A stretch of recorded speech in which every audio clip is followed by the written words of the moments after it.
Alright guys, this is Cecily, and we've got to recap Mrs. Bracknell's visit.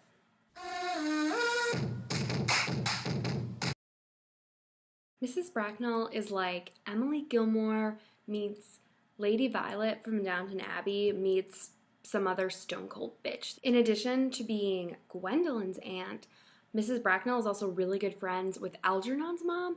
She was like a bridesmaid in her wedding, so Algernon calls her Aunt Augusta, just like Gwendolyn, which is really confusing. Gwendolyn was like so scared when her aunt came to visit, but I was really proud of her. She stood her ground and she was like, Aunt Augusta, me and Jack are engaged. But then Mrs. Bracknell was like, no, you're not. Mrs. Bracknell was actually pretty mean to Jack, which like really pissed me off. Jack told her about like the important jobs that my parents have at the UN and how I've gotten into like 3 Ivy League schools, and she was pretty impressed. And she said that I have distinct social possibilities.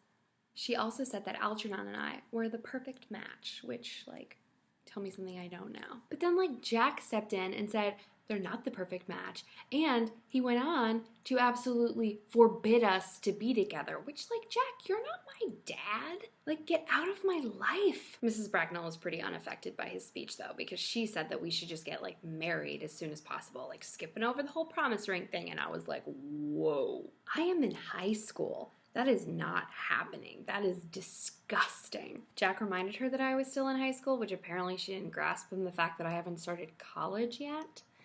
And then she asked me how old I was, and I told her what I tell everybody, that I'm 18, but I always admit to being 20 at parties.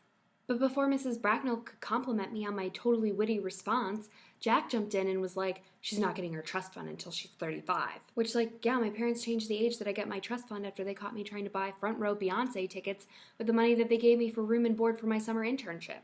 My parents said that I displayed grossly frivolous spending habits, but I'm pretty sure that I would learn more from a Beyonce concert looking directly up at her, maybe making eye contact with her, than I would from some gross politician that I was just going to be making copies for. But I'm really not sure how my trust fund and the age in which I get it is relevant in this conversation. And before I could say that I didn't know how it was relevant, Mrs. Bracknell was like, oh, well, they could wait to get married until they're 35. First of all, we are not engaged.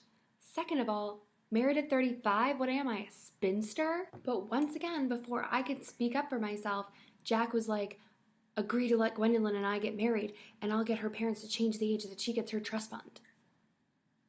Whoever said that I wanted to change it? Also, my parents are almost definitely not going to change it after I spent $80 on sushi in the first 3 days of my summer internship. It's just that credit cards make spending money so easy. It's like it's free. But anyway, Mrs. Bracknell was not having Jack's proposal. She was like, this is an outrage. Come on, Gwendolyn, we are leaving. But then Miss Prism marches in like Katniss Everdeen going into the Hunger Games.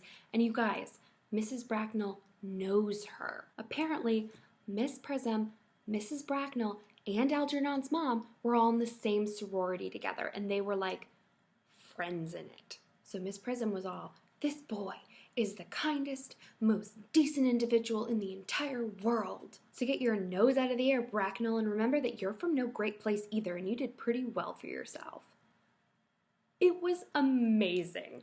Jack cried, I cried, Miss Prism looked like she might cry, and Miss Bracknell looked real mad. And she said that Jack and Gwendolyn could get married, but they just can't do it at the family country club, which was like, fine, they're gonna get married in my parents' backyard amid the lovely garden that I've planted. Algernon is gonna be the best man, and I'm gonna be the maid of honor. It all worked out. I'm gonna be the best maid of honor in the world, you guys. I mean, like, the bachelorette party, I need to get a fake ID.